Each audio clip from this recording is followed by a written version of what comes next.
नमस्कार दोस्तों। नमस्कार दोस्तों, उम्मीद करता हूं आप सभी बिल्कुल ठीक होंगे और क्लास लेने के लिए आप सभी बिल्कुल तैयार होंगे। जितने ऐसे छात्र क्लास में आ चुके हैं, आप लोगों को पता है कि ये कोई आम क्लास नहीं है। पूछता है भारत में मैं जीत राणा स्वागत करता हूं आप सभी का। आप सभी जानते हैं कि इस क्लास को खास बनाने वाले लोग आप लोग हैं, जो हमेशा मेरे हृदय से लेकर और क्लास तक हर जगह स्थान बना चुके हैं।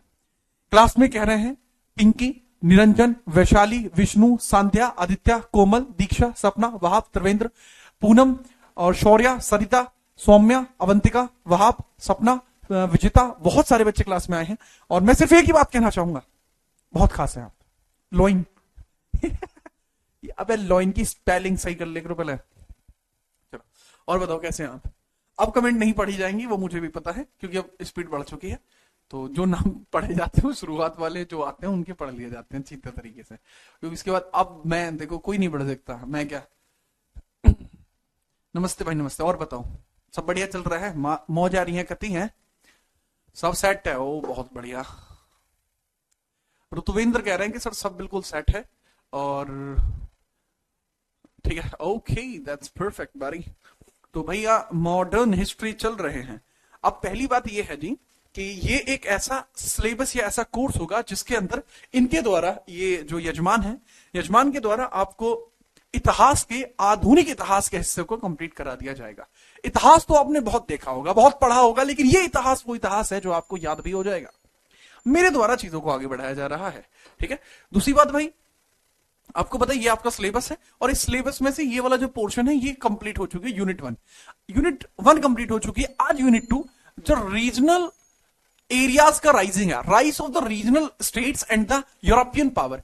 भारत में यूरोपियन पावर्स का राइज यहां पे बताया गया है, तो फटाफट से नोट करिए और आगे बढ़ते हैं, ठीक है। चलिए ठीक है। राणा को हानि, राणा को जी कहते हैं, अवश्य वत्स अवश्य।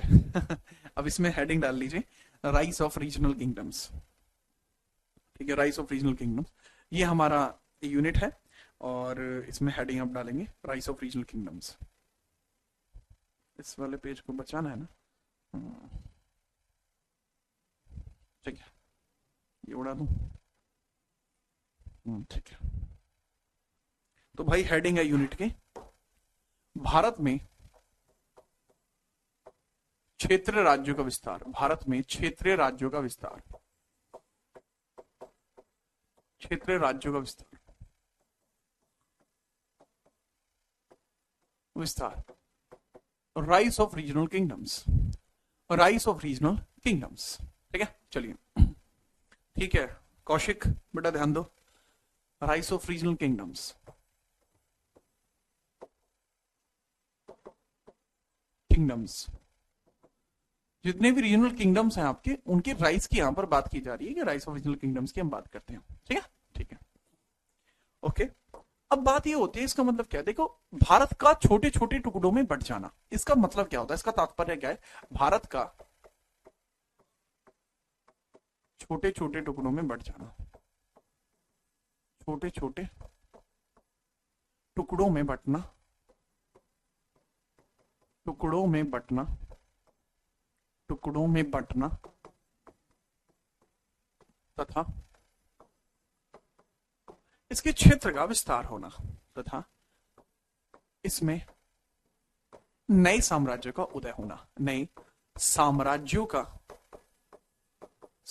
का उदय होना,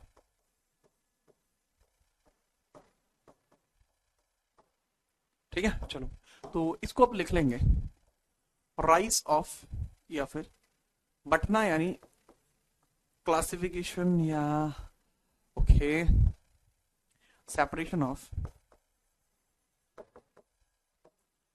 Indian states in regions and rise of dynasties,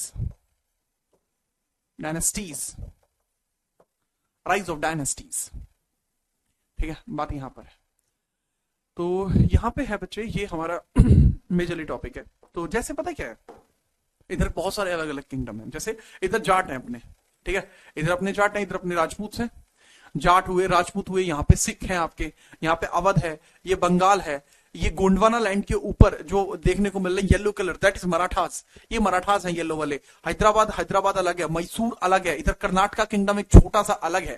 ठीक है, तो ये कुछ बड़े बड़े अंपायर्स हैं जिनके बारे में हमें यहाँ पर पढ़ना ही था। ठीक है, चलिए अब ये भी मैं बता दूं कौन कौन से किंगडम्स हैं जिनका राइज यहां पर हुआ है। सबसे पहले आप इसमें देखेंगे जो किंगडम्स हैं, बंगाल, बंगाल साम्राज्य था। बंगाल के बाद अवध था, अवध के बाद जाट थे। ठीक है, जाटों के बाद राजपूत, राजपूतों के बाद मराठा। इन सबको यहीं पर पढ़ने वाले हैं, मराठा। और मराठों के बाद आपको देखने को मिलता है इधर मैसूर, और मैसूर के बाद हैदराबाद, मैसूर हैदराबाद, हैदराबाद। अब वो इंग्लिश में इनको ऐसे ही लिखेंगे जैसे लिखा हुआ है। ठीक है, इसमें कोई चेंज नहीं आएगा, समझ आई बात? हाँ ठीक है, चलिए।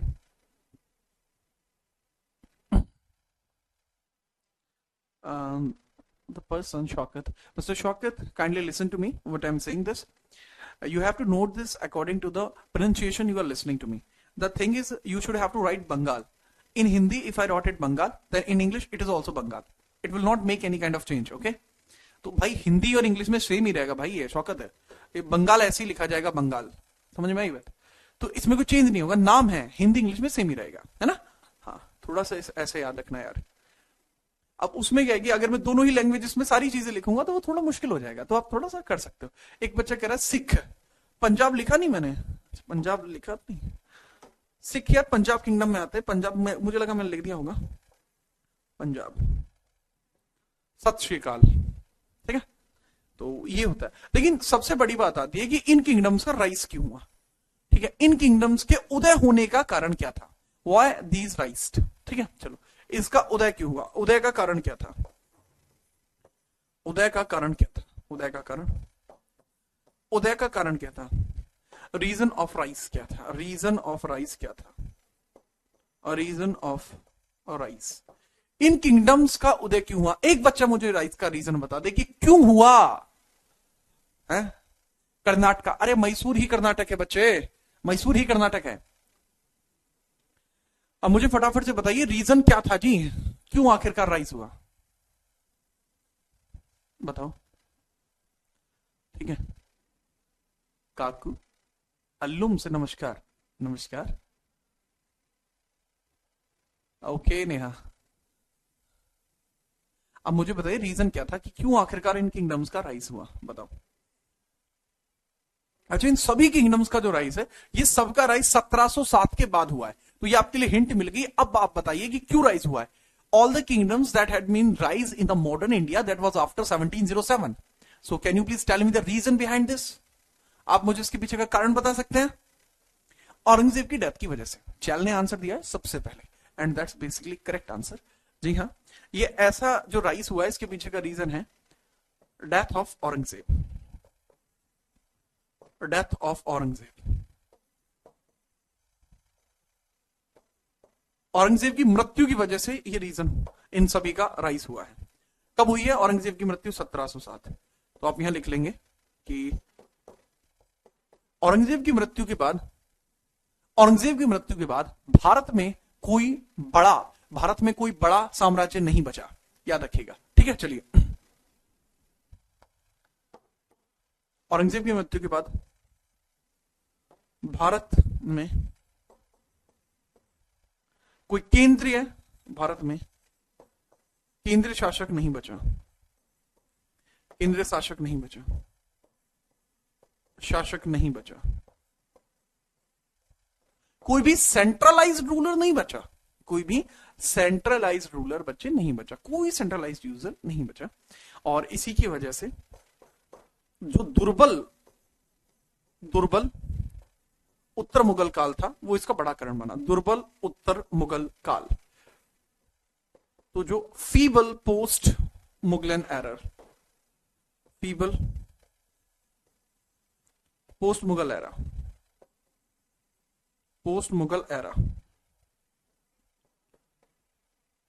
जो मुगल एरा थी वो बहुत बेकार थी। ठीक है, चलिए, वो बहुत बेकार थी, मुगल एरा एकदम फीबल थी, कमजोर थी, उसकी वजह से यहां पर मैटर हुआ है। तो बताइए अगर यहां तक समझ पाए हैं तो अब हम आगे आगे बढ़ेंगे। ठीक है, चलो। और भी रीजन है, मराठों का बढ़ता हुआ प्रभाव, उसकी वजह से भी रीजन्स बटे हैं। जाटों का राइस ऑफ जाट्स, वो भी एक बड़ा रीजन है। राजपूत का जो है, जो मतलब राजपूतों के द्वारा किए गए संघर्ष, ठीक है, क्लेम्स बाय द राजपूत, ठीक है, तो वो सब चीज भी यहां पे आती है। ठीक है, ओके। इसमें आप लिख सकते हैं, जी हाँ, एक और पॉइंट आप लिख सकते हैं, the rise of Marathas. Rise of Marathas. अब सबसे पहले है उत्तर मुगल काल, जो पोस्ट मुगलन एरा है, अब हम इसको पढ़ेंगे और उसके बाद हम आगे बढ़ेंगे। तो हेडिंग आप डालना है इसके बाद कि इन सभी का जो राइज है वो इस वजह से हुआ है क्योंकि इसके बाद जो मुगल काल था वो प्रभावित हो गया, छोटा मुगल काल रहा है। अब हम मुगल काल की बात करते हैं, जो पोस्ट मुगल एरा कहा जाता है या लेटर मुगल एरा कहा जाता है। अब हम उसके बारे में पढ़ने वाले हैं। अगर आप हैं तैयार तो बताइए, बताओ फटाफट से।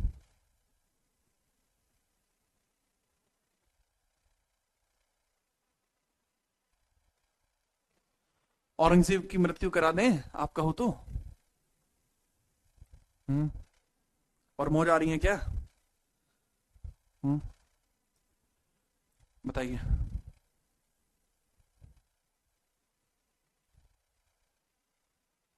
सर मेरे साथ 4 साल का बच्चा आपकी क्लास देख रहा है। अरे भैया, ये क्लास 4 साल के बच्चों के लिए नहीं है, 40 साल के लोग देखते हैं इस क्लास को, है।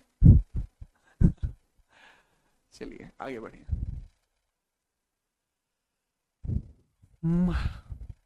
सिमरन कंसोटिया, अच्छा, रेड्डी। अब अजीत ने रेड्डी कह दिया, अब कोई नहीं रोक सकता। अजीत ने रेड्डी कह दिया मतलब कह दिया, अब हटो बचो, अब भागना पड़ेगा। देखो, अब मुगल एम्पायर के बारे में हम बात कर रहे हैं। अच्छा, मुगल एम्पायर नहीं है ये, डेथ ऑफ औरंगजेब के बाद लेटर मुगल एम्पायर शुरू होगा। यहां से क्या शुरू होता है? Later Mughal empire. इसको हेडिंग क्या है भैया? Later Mughal empire, later Mughal era. ये हमारी हेडिंग है, ये है हमारी हेडिंग, जिसको बोला जाएगा लेटर मुगल एरा, उत्तर मुगल काल। उत्तर मुगल काल, उत्तर मुगल काल। 1707 में औरंगजेब की मृत्यु के बाद उत्तर मुगल काल की शुरुआत हुई। तिरछा लिखा है ना? हाँ, सीधा करता हूं इसको, हटो बचो, रुको तुम एक मिनट।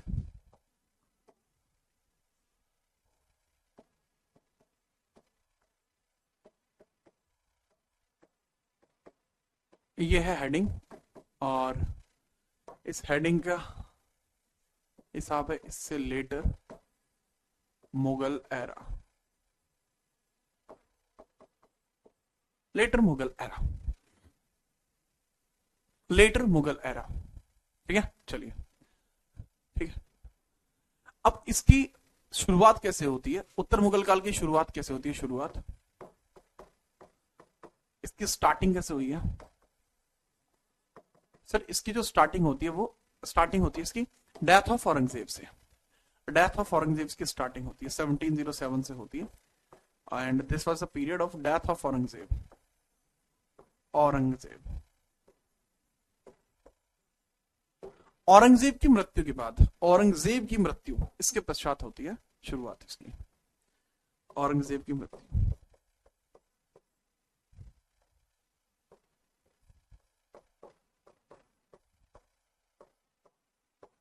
मृत्यु, ठीक है, जो कि कब हुई थी? 1707 में। इसके बाद ही सारा का सारा मैटर हुआ है। अब जैसे ही इसकी डेथ होती है, ठीक है, या उत्तर मुगल काल का पूरा टेन्योर कितना है, इसका समय कितना है? उत्तर मुगल काल का समय कितना है? टेन्योर कितना है उत्तर मुगल काल का? सर जी, उत्तर मुगल काल का टेन्योर 1707 से लेकर 1857 तक, जब तक बहादुर शाह जफर इंडिया में रहेगा तब तक है। ठीक है, याद रखिए। जी हाँ, अब इसमें देखिएगा क्या हुआ है, बताते हैं। औरंगजेब की मृत्यु के बाद, इसकी मृत्यु के बाद, मृत्यु के बाद उत्तराधिकार विवादित हो गया। उत्तराधिकार जो था वो विवादित हो गया, विवादित, उत्तराधिकार विवादित हो गया। जो सक्सेशन था वो डिस्प्यूटेड हो गया। बाद उत्तराधिकार उत्तराधिकार विवादित हो गया,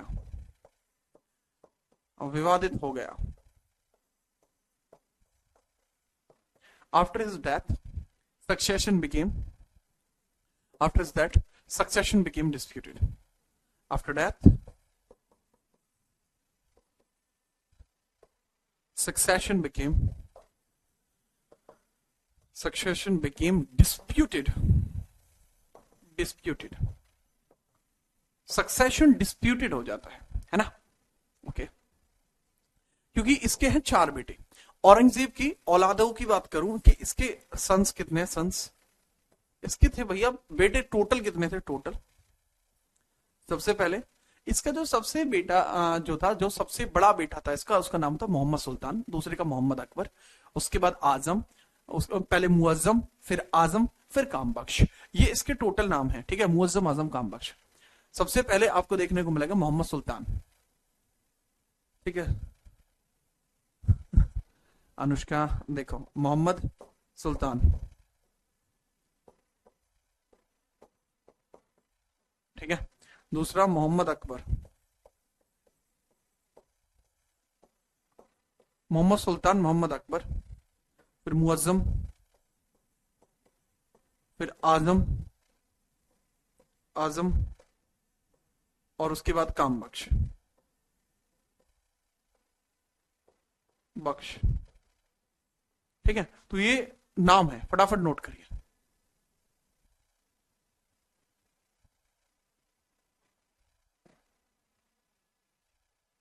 जब नोट कर लें फटाफट बताइएगा, नोट करिए, नोट करके बताइएगा।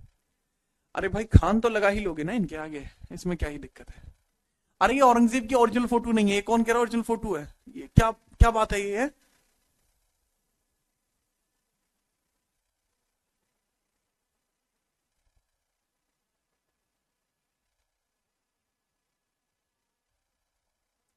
ठीक है, हाँ ठीक है, ओके।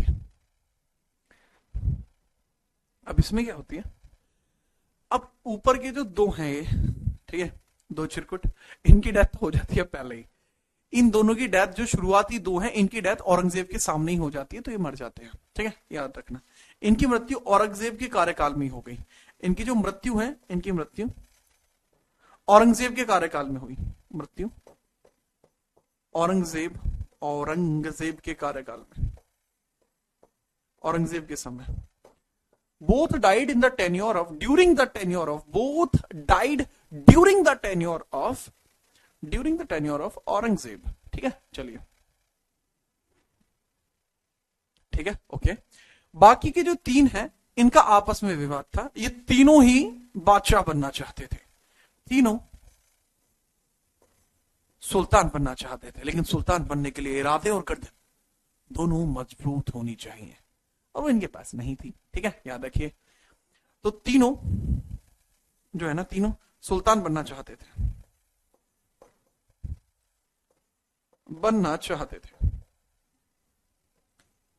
तीनों सुल्तान बनना चाहते थे।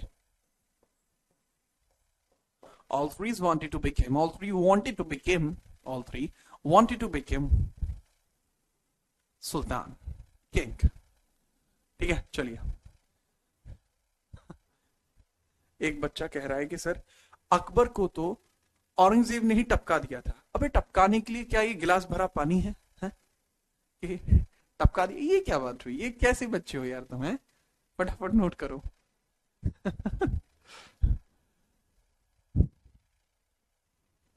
अब औरंगजेब के तीनों पुत्रों का विवाद पढ़ते हैं, इसके विवाद के बाद आपको समझ में आएगा। आजम खान औरंगजेब का प्रिय था, हाँ प्रिय था, ठीक है, क्योंकि इसकी जो मम्मी थी ना, आजम की मम्मी का नाम था दिलरास बानो बेगम, और वो दिल को रास आ चुकी थी, ठीक है। दिल को रास किसके, औरंगजेब के दिल को रास आ गई थी। अब वो दिल को रास आ गई तो उसका बेटा दिल को रास नहीं आएगा, है? बस ये थी बात, ठीक है। Noted, okay. अब इन तीनों सुल्तान बनना चाहते थे, इन तीनों के मध्य विवाद समझिएगा। ये पेज में डिलीट कर दे रहा हूं, है ना, इन तीनों के मध्य।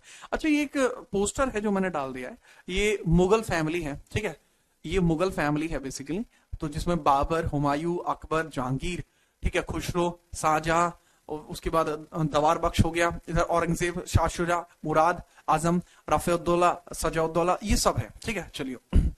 तो ये सारे के सारे बातें यहाँ पे आपको देखने को मिल जाएंगी। थोड़ी बहुत बातें मैंने बता दी हैं, बाकी हम इस पोस्टर को देखने के बाद आगे बढ़ते हैं। इसको नोट नहीं करना, सिर्फ ऐसे ही मैंने डाल दिया है, आप देख लेना इसको, है ना, देख लेना।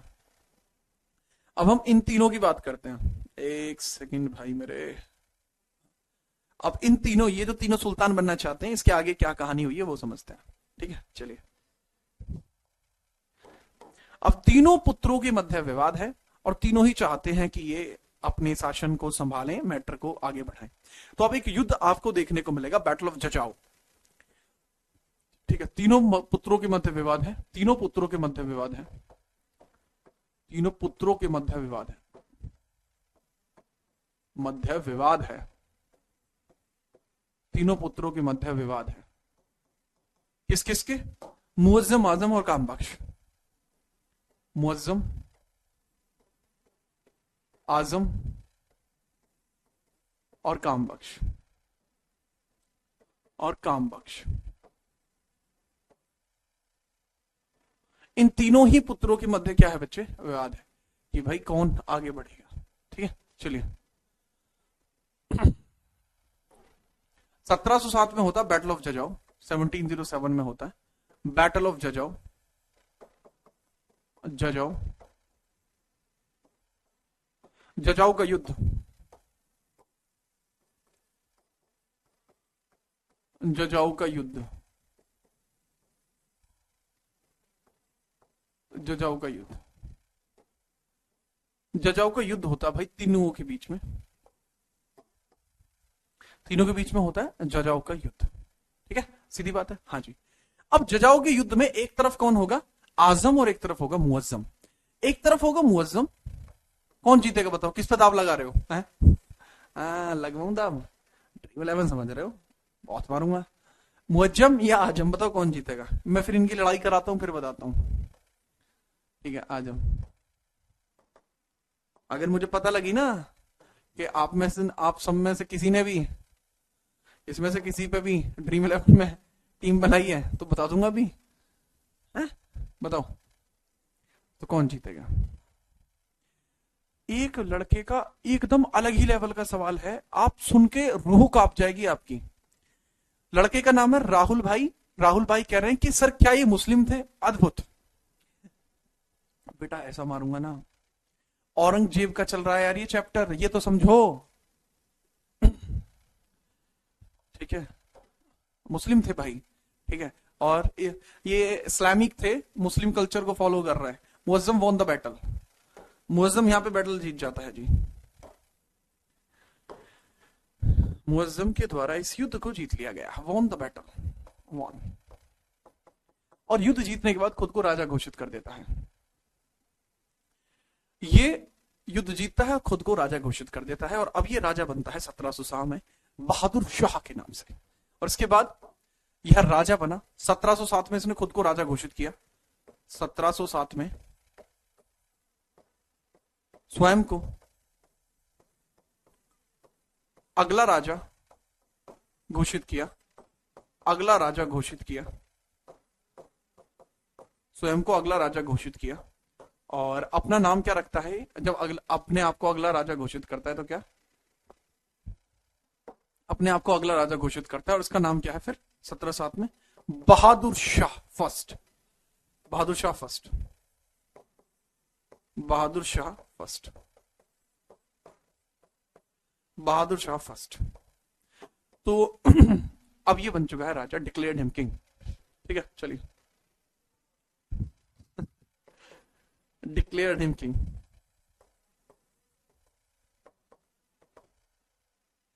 Declared him king. अच्छा, इसमें ग्रामेटिकली मिस्टेक है, हिमसेल्फ लगाना पड़ेगा, है ना? डिक्लेयर्ड हिमसेल्फ, ट्रांजिटिव वर्ब है ना ये, तो ट्रांजिटिव वर्ब है, तो that needed an object. Declared himself king. ठीक है, आई मजे? हाँ, बहुत बढ़िया।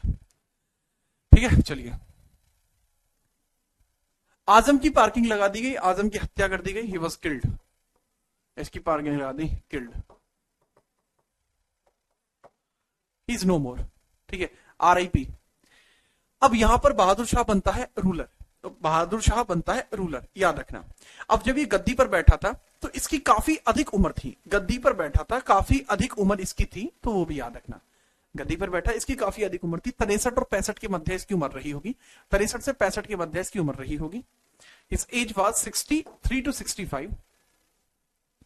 जब ये शासक बना तो इस समय जो इसकी एज थी वो 63 और 65 के मध्य थी, ईयर थी, ईयर्स। इस कारण से इसको बूढ़ा राजा कहा जाता है, ठीक है, इस कारण से इसको क्या कहा जाता है, बूढ़ा राजा, बूढ़ा राजा, बूढ़ा राजा कहा जाता है। ओल्ड किंग भी इसको कहा जाता है। सर ये मुअज्जम कहा गया, अबे यही मुअज्जम है, यही मुअज्जम है भाई, ठीक है। चलो, विंसेंट स्मिथ ने इसको एक नाम और दिया है, विंसेंट स्मिथ ने इसको एक नाम और भी दिया है। क्या नाम दिया है इसको विंसेंट स्मिथ ने? विंसेंट स्मिथ ने इसको एक और उपाधि दिया, उपनाम कहा है शाह ए बेखबर, शाह ए बेखबर, शाह ए बेखबर, शाह ए बेखबर। तो ये भी इसी की उपाधि है, विंसेंट स्मिथ के द्वारा।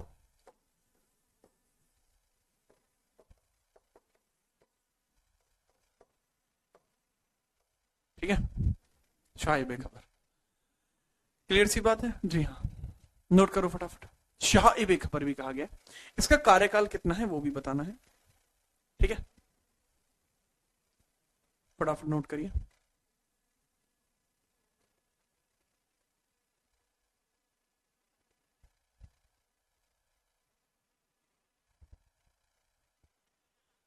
शाह ए बेखबर, ओ बेखबर क्या खबर, ऐसे ही है जी, इसका तो अलग जलवा है। हाँ बिल्कुल, है ना, हाँ जी। इसके बाद समझना इसके द्वारा किए गए अन्य कार्य और इसका कार्यकाल। सबसे पहले इसके कार्यकाल की अगर मैं बात करूं, कार्यकाल कितना था, कार्यकाल, इसका टेन्योर, कार्यकाल अर्थात हमने यहां टेन्योर की बात करना उचित समझा, टेन्योर। सर जी 1707 से लेके 1712। अब इसके द्वारा किए जाने वाले प्रमुख कार्य,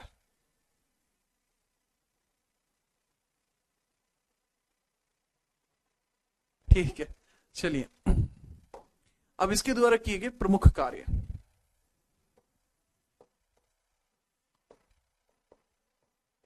ठीक है, इंपोर्टेंट वर्क्स। सबसे पहले इंपोर्टेंट वर्क हुआ 1707 में ही, फिर 1708 में,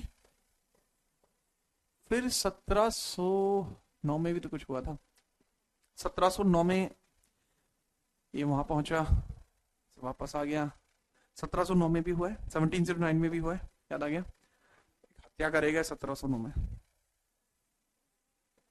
और फिर 1712 में हुआ है, फिर अगला काम 1712 में हुआ है, वो मैं यहां लिखूंगा, ठीक है। चलिए सर किसके द्वारा उपाधि मिली है?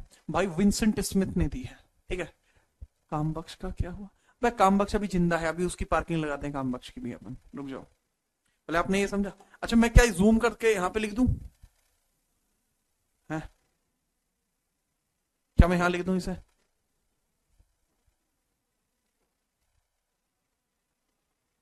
है ना, है ना, हाँ ठीक है, ठीक है। चलो सबसे पहले 1707 में इसने क्या काम करा? सर जी 1707 में इसने पता क्या करा? हाँ बताऊं सर, आपको याद है कि इसने, जो इसका बाप था औरंगजेब, उसने सिखों के साहू जी के पुत्र को कैद किया हुआ था, संभाजी के पुत्र को कैद किया हुआ था, संभाजी के पुत्र को, यानी शिवाजी के पुत्र को कैद किया हुआ था, साहू जी को, नाम समझिएगा। तो इन्होंने क्या, शिवाजी के पोते, या फिर आप लिखना संभाजी के पुत्र, संभाजी के पुत्र साहू जी और पत्नी येशुबाई, साहू जी को कैद किया हुआ था दिल्ली में, है ना। तो साहू जी भोसले डायनेस्टी थी ना इनकी, भोसले, तथा इनकी माता जी तथा संभाजी के पुत्र तथा साहूजी भोसले की माता जी तथा माता येशुबाई को रिहा किया। येशुबाई को रिहा किया। इनको दिल्ली से रिहा किया। दिल्ली से क्या कर दिया बाबू? दिल्ली से रिहा। इनसे कह दिया कि दिल्ली से रिहा कर देते हैं, ठीक है, याद रखना। तो ये आपको आई गेस कि आपको पता होगा। इनको रिहा कर दिया 1707। 1708 में इसके समय में बंदा बहादुर के संघर्ष की शुरुआत हुई। बंदा बहादुर जो है वो इनके खिलाफ सिख संघर्षों की शुरुआत करते हैं। सिख संघर्षों की शुरुआत करते हैं। सिख संघर्षों की शुरुआत, सिख संघर्षों की शुरुआत हुई।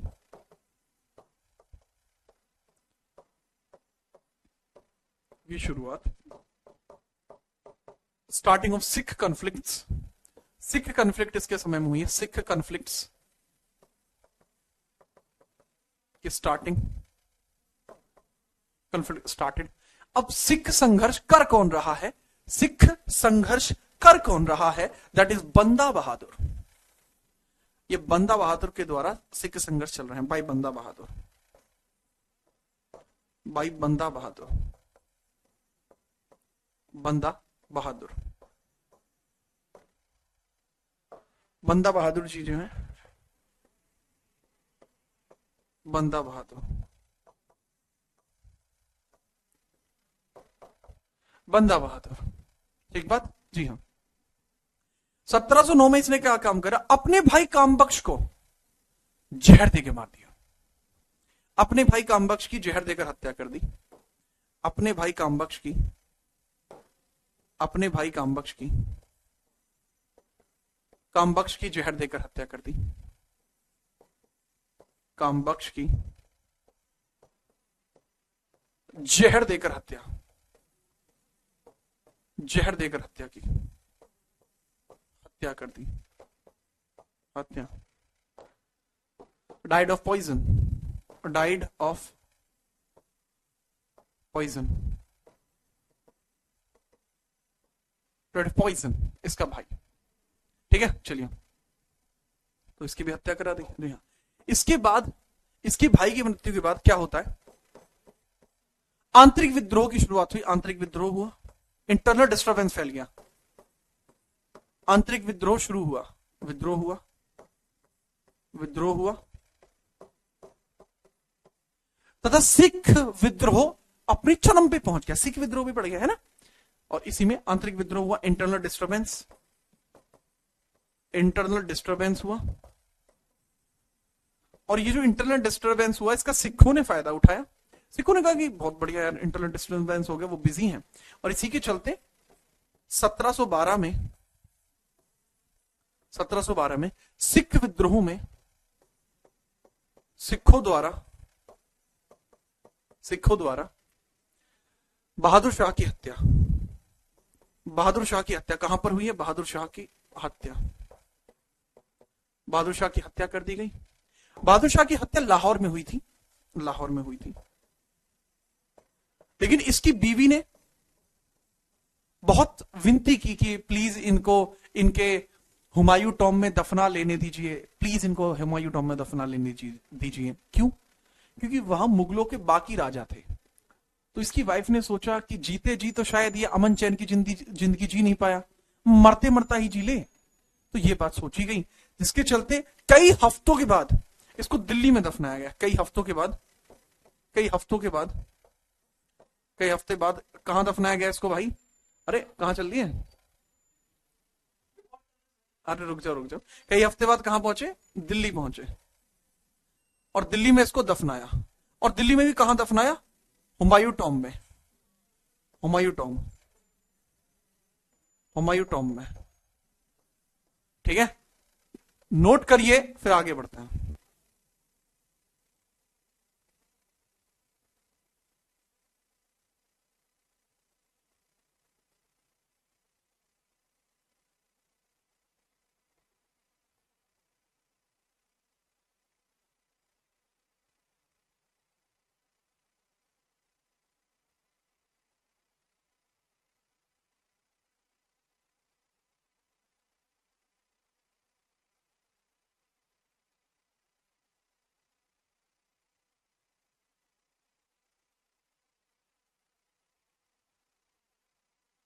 हाँ, कितने हफ्तों के बाद? 10 हफ्तों के बाद।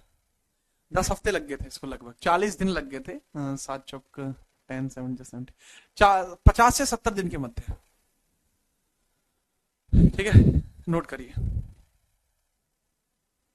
पूछा जाता है, एक सवाल आता है, बड़ा नॉमिनल सा क्वेश्चन है कि बहादुर शाह के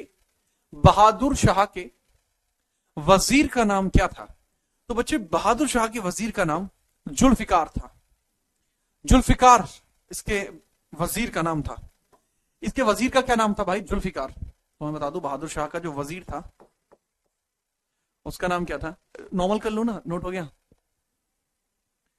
तो लिख लेना भाई। बस सही तो है ये। अच्छा, ये वाला पॉइंट खराब हो गया। अच्छा।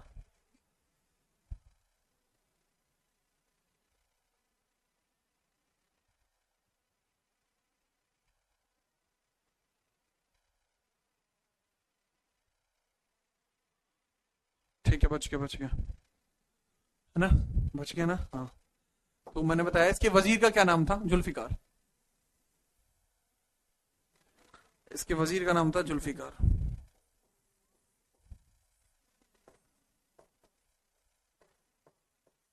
जुल्फिकार।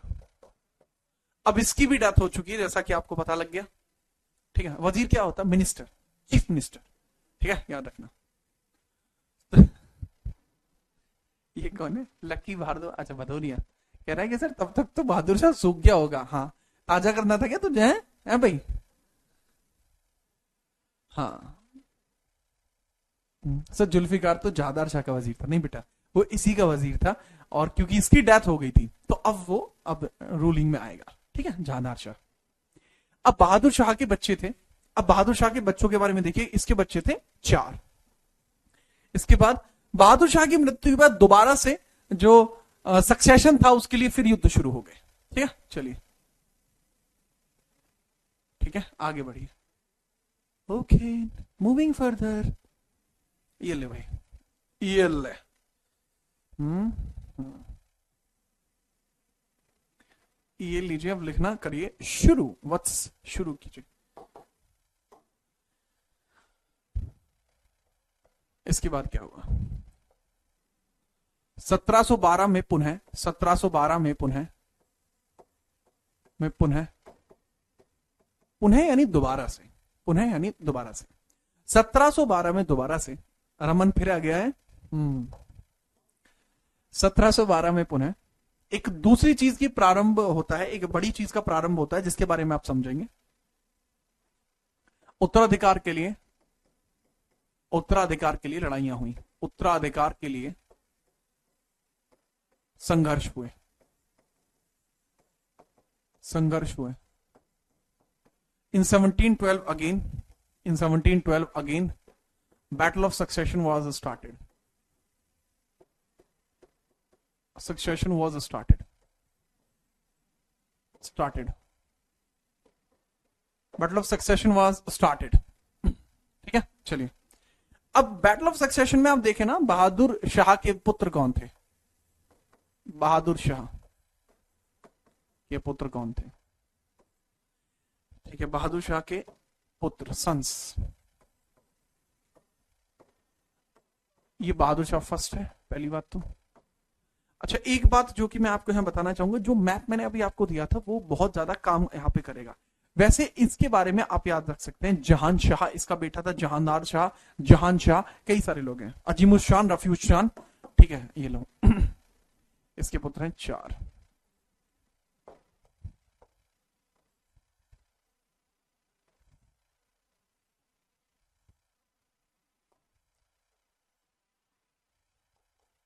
सबसे पहले जहान शाह,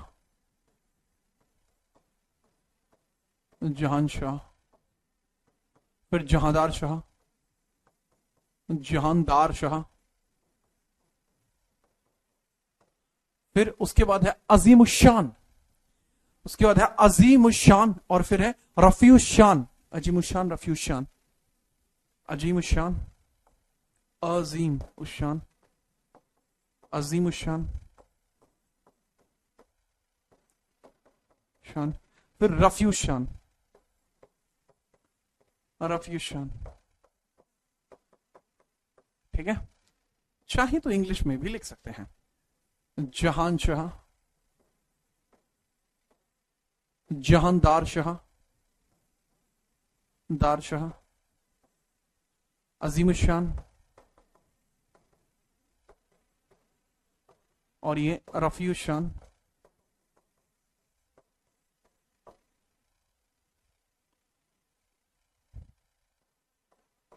ठीक है, याद रखना। अब जो भाई मैंने आपको यहाँ पे एक ड्राइंग दी थी, ठीक है, इसमें भी आप ड्राइंग में भी देख सकते हैं कि यहाँ पर औरंगजेब की डेथ के बाद 6वां नंबर औरंगजेब का है, 7वां नंबर बहादुर शाह का है। बहादुर शाह के बच्चे यहाँ पे बताए हुए हैं, अजीमुश शान, रफीउश शान, जहांदार शाह, और ये खुजिस्ता अख्तर लिखा हुआ है, खुजिस्ता अख्तर, लेकिन जो बिल्कुल एग्जैक्ट नाम है खुजिस्ता अकबर सही लिखा हुआ है, इसका नाम यहाँ रखा जा सकता है। अब जहानदार शाह बनेगा, जहान शाह की जगह खुजिस्ता अख्तर लिखा होता है, जो कि गलत है। नाम उसका उपनेम है ये, ठीक है, चाहे तो लिख सकते हैं, ठीक है। अब ये मेरे ख्याल से आपको याद रहेंगे 4 बेटे। अब बात आती है कि सर इसमें से रूलर कौन बनेगा। अब इसमें से रूलर कौन बनेगा, आप बताइए किसको हम यहाँ पे रूलर बना दें। आप इसमें किस पे दाव खेलना चाहते हैं इस बार? इस बार आप क्या चाहते हैं कि किसको रूलर यहाँ पे बनाया जाए? जिसको आप रूलर कहोगे उसको रूलर बना देंगे, बताओ। ठीक है, अरे कोई बात नहीं प्रीत बच्चे, अब इसमें रूलर किसको बनाया जाए? जिसको भी आप कहेंगे ना उसको रूलर बना देंगे यहाँ पर, कोई दिक्कत नहीं है दूर दूर तक। सपोर्ट भी मिलेगा इसको, ऐसी बात नहीं है, सपोर्ट भी मिलेगा, ठीक है, याद रखना।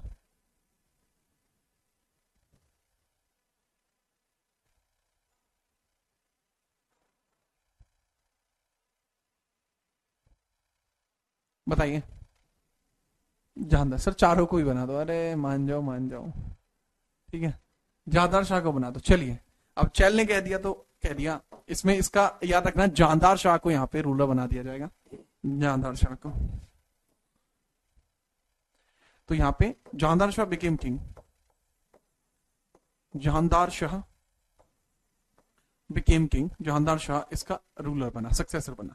इनमें से कौन बना सक्सेसर? इनमें सक्सेसर बना ये बिकेम द रूलर। तो याद रखना जहांदार शाह, इसको समर्थन किसने दिया था? जहांदार शाह को। बहुत छोटा सा टेन्योर है इसका, जहांदार शाह का बहुत छोटा सा टेन्योर है।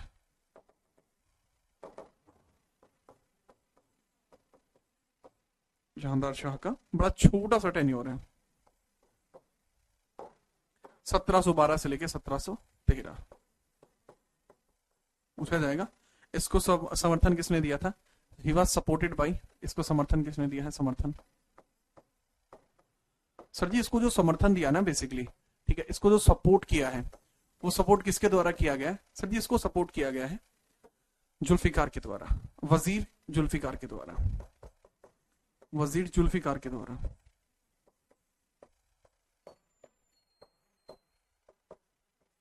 जुल्फिकार सपोर्ट करता है, तो जो वजीर जुल्फिकार है वो इसको सपोर्ट करेगा, ठीक है, याद रखना फटाफट। हाँ जी, जो सपोर्ट करेगा वो जुल्फिकार करेगा, जो इसका वजीर है। ये राजा बनना नहीं चाहता था, कभी भी राजा बनना नहीं चाहता था। इतिहास में ना इसको एक नाम दिया जाता, लंपट मूर्ख, कंप्लीटली फुलिश।